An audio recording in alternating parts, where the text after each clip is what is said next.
नमस्कार, मेरा नाम भाऊ तोरसेकर है। मैं मराठी पत्रकार हूँ और हिंदी में वीडियो बना रहा हूँ। शायद आपको पसंद आए।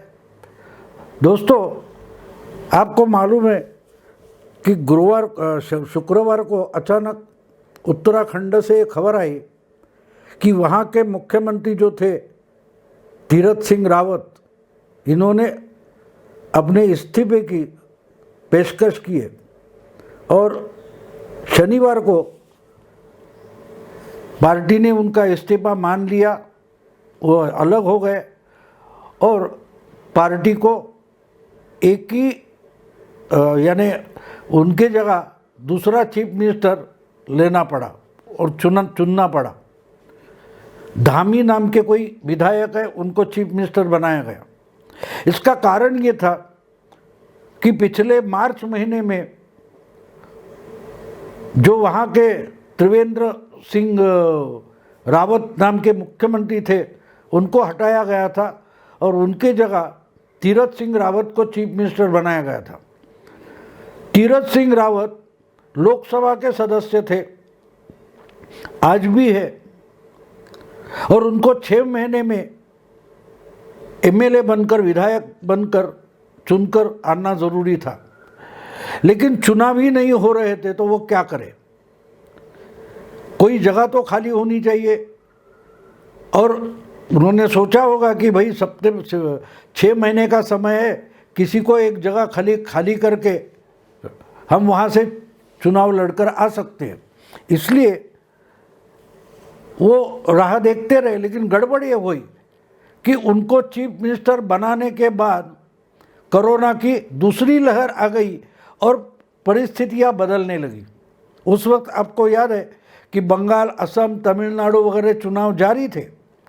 इसी वक्त उत्तराखंड में ये बदलाव किया गया था। अच्छा, दूसरी बात यह है कि उत्तराखंड में यानी विधानसभा का ही सदस्य होने की ज़रूरत नहीं होती। विधानमंडल जो होता है उसके अगर 2 सभागृह हो गए, हाउस हो गए, अपर हाउस और लोअर हाउस, तो किसी भी एक हाउस का सदस्य होना भी चलता है। लेकिन कई राज्य ऐसे, उत्तराखंड वैसा राज्य है कि जहां विधान परिषद ही नहीं है, इसलिए इनडायरेक्ट चुनाव से भी वो विधायक नहीं बन सकते। इसलिए ये समस्या निर्माण हो गई।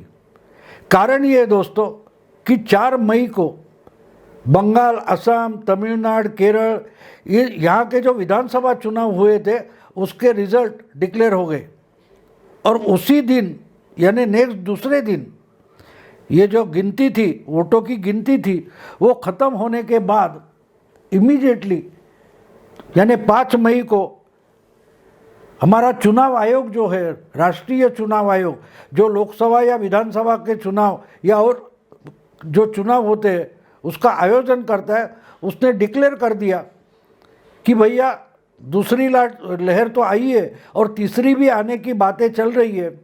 तो ये सिचुएशन इतना डेंजरस है कि अब ये कोविड की महामारी ख़त्म होने तक सब के सब चुनाव बेमुदत स्थगित किए जाते हैं। इसका कारण भी है, बंगाल के चुनाव 8 राउंड में हो गए और उसके लिए सुप्रीम कोर्ट से बहुत सारी आलोचना चुनाव आयोग की गई थी। इसलिए चुनाव आयोग ने सेफ वे इसलिए डिक्लेयर कर दिया कि कोई भी चुनाव अब ये महामारी ख़त्म होने तक होगा नहीं। और कोई भी चुनाव, इसका मतलब विधानसभा का हो, राज्य का हो, केंद्र का हो, वो तो होने वाला नहीं है। इसलिए तीरथ सिंह रावत की हालत ये हुई कि वो चुनाव लड़ नहीं सकते क्योंकि चुनाव होने वाला ही नहीं है। लेकिन ये बात सिर्फ उत्तराखंड से के लिए सीमित नहीं है।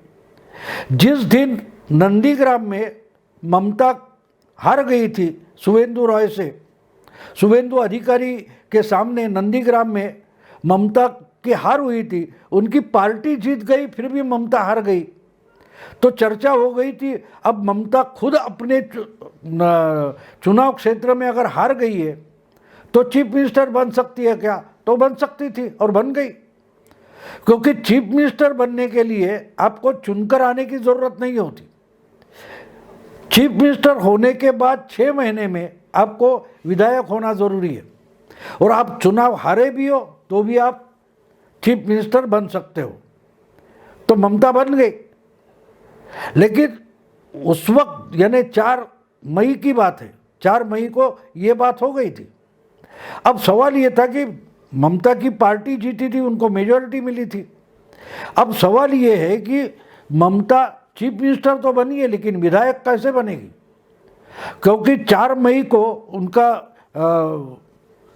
उनका शपथ विधि समारोह हो गया और 4 तारीख को वो चीफ मिनिस्टर बन गई। तो उसके बाद 6 महीने में उनको विधायक होना ज़रूरी है। लेकिन जो उत्तराखंड की समस्या है वही वेस्ट बंगाल की, पश्चिम बंगाल की भी समस्या है। पश्चिम बंगाल में विधानसभा है, लेकिन विधान परिषद नहीं है, लेजिस्लेटिव काउंसिल नहीं है। तो अपरोक्ष तरीके से भी ममता विधायक नहीं बन सकती। इसका कारण यह है कि ममता चीफ मिनिस्टर बनी और दूसरे ही दिन कोरोना का कारण देकर चुनाव आयोग ने बेमुदत सारे के सारे चुनाव और उपचुनाव स्थगित कर दिए।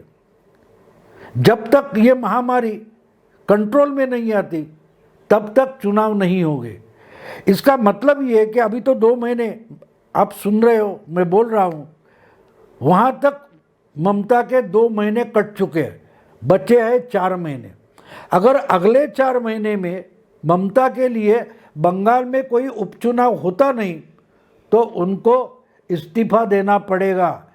जैसे तीरथ सिंह रावत ने अपने पद का इस्तीफा दिया और कोई विधायक को अगले 8 महीने के लिए नया चीफ मिनिस्टर बनाया गया, उसी ढंग से ममता की भी हालत हो सकती है। ममता की हालत हो सकती है, क्योंकि आज गारंटी नहीं कि अगले चुनाव में कोविड कंट्रोल में आएगा, कोरोना कंट्रोल में आएगा और बंगाल में किसी ना किसी जगह से ममता विधानसभा में चुनकर आएगी। एक बात साफ है, उनके 213 विधायक चुनकर आए और उसमें कम से कम 20-25 विधायक ऐसे हैं कि वो जो बड़ी भारी मात्रा में बड़ी मताधिक्य लेकर, बड़ी मेजॉरिटी लेकर चुनकर आए। उनमें से किसी को भी ममता बोल सकते हैं कि तुम रिज़ाइन करो, मुझे यहाँ से उपचुनाव लड़ना है, तो आराम से वो रिज़ाइन करेगा, कोई बात नहीं है।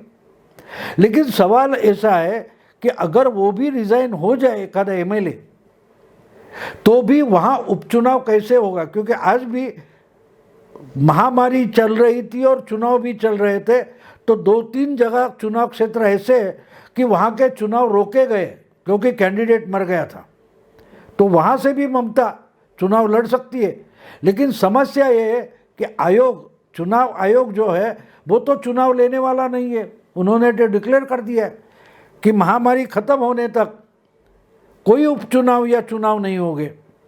इसलिए अब तीरथ सिंह रावत या उत्तराखंड में जो समस्या हो गई वही समस्या हाथ जोड़कर ममता के सामने भी खड़ी है कि ममता विधायक कहाँ से बनेगी अगले 4 महीने में। एक बात है, कोरोना कंट्रोल में आएगा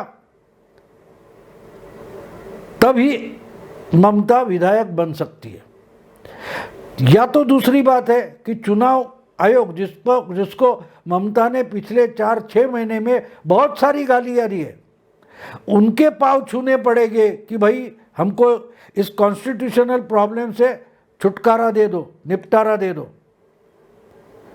क्योंकि ममता तो आपको मालूम है, उनको जो पसंद नहीं आता वो बीजेपी वाला है, वो पार्शियलिटी करता है, गाली गलौज ममता शुरू कर देती है। तो पिछले 6 महीने में ममता ने चुनाव आयोग को भी इतना गाली गलौज किया है कि आज वो पाँव छुए तो भी चुनाव आयोग उनके लिए एक्सेप्शन करना इम्पॉसिबल है। और इसीलिए ममता के लिए ये बड़ा भारी सवालिया निशान बन गया कि अगर 4 महीने में कोरोना कंट्रोल में नहीं आता और चुनाव आयोग प्रसन्न नहीं होता तो ममता विधायक कैसे बनेगी? अर्थात अगर वो नहीं बनती है तो उनको तो इस्तीफा देना पड़ेगा, हटना पड़ेगा, तो फिर चीफ मिनिस्टर कौन बनेगा? ऐसा पहली बार नहीं हो रहा है। आपको याद होगा तो यही समस्या तमिलनाडु में पैदा हुई थी। तमिलनाडु में जयललिता और उनकी एडीएम के पार्टी, उसके पास बहुत भारी बहुमत था, फिर भी एक केस में उनको कोर्ट की तरफ से सज़ा हो गई थी और उनको रिजाइन करना पड़ा था।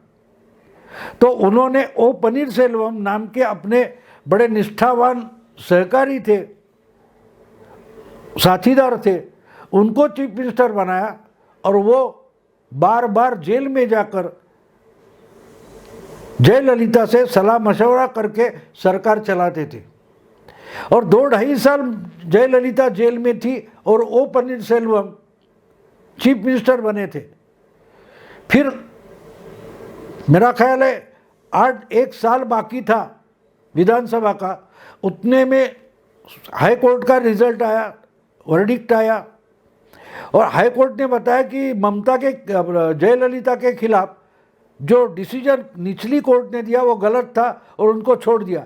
फिर आके जयललिता चीफ मिनिस्टर बनी और उन्होंने 2016 के चुनाव लड़े, फिर उनको मेजॉरिटी मिली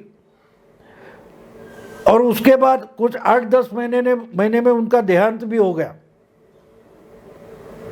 तब फिर से जयललिता की जगह पर ओ पनीरसेल्वम, वो बीमार थी तभी ओ पनीरसेल्वम चीफ मिनिस्टर बने थे।